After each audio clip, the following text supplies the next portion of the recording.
Chers élèves, bonjour. Aujourd'hui, on va revoir la règle de l'article L'.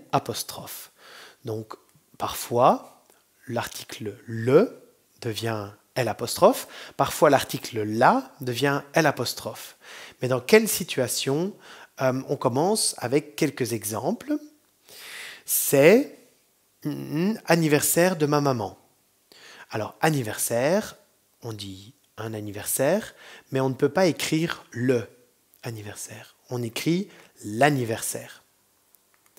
Un autre exemple, ils vont à, université.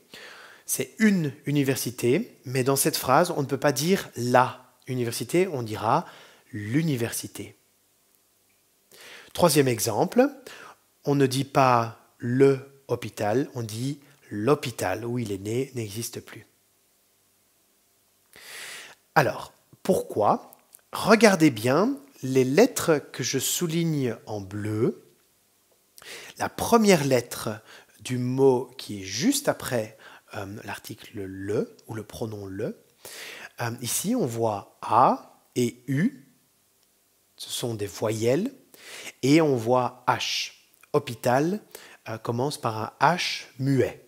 Un H muet, c'est un H spécial dans certains mots qui commencent par H. Je vais vous noter plusieurs mots avec l'article ou le pronom la ou le. Donc ici, aventure, état, image, ordinateur, usine et homme. Alors, tous ces mots commencent par soit une voyelle, A, E, I, O, U, c'est une voyelle, ce sont des voyelles. Et H, dans homme, le H est un H muet. C'est un H spécial qu'on appelle un H muet. Alors, la aventure, ça n'existe pas. C'est une faute, c'est une erreur. On dit l'aventure.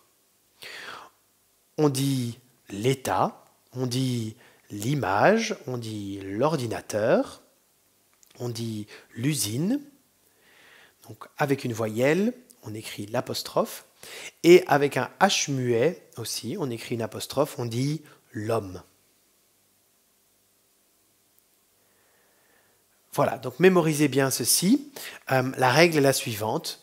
Devant une voyelle ou un H muet, le devient L' et la devient L'. Okay? Petite précision, les reste toujours les, même devant une voyelle ou un H muet. Donc les ne change pas. Mais le et la changent quand ils sont juste devant une voyelle ou un H muet. Donc, je compte sur vous. La prochaine fois que vous écrivez un texte et que vous écrivez le mot le ou le mot la, regardez le mot qui est juste derrière le ou la.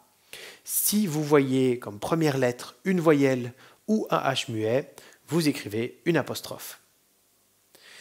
J'espère que cette règle est très claire dans votre esprit maintenant. Je vais vous demander de faire quelques exercices pour bien mémoriser. Bon travail!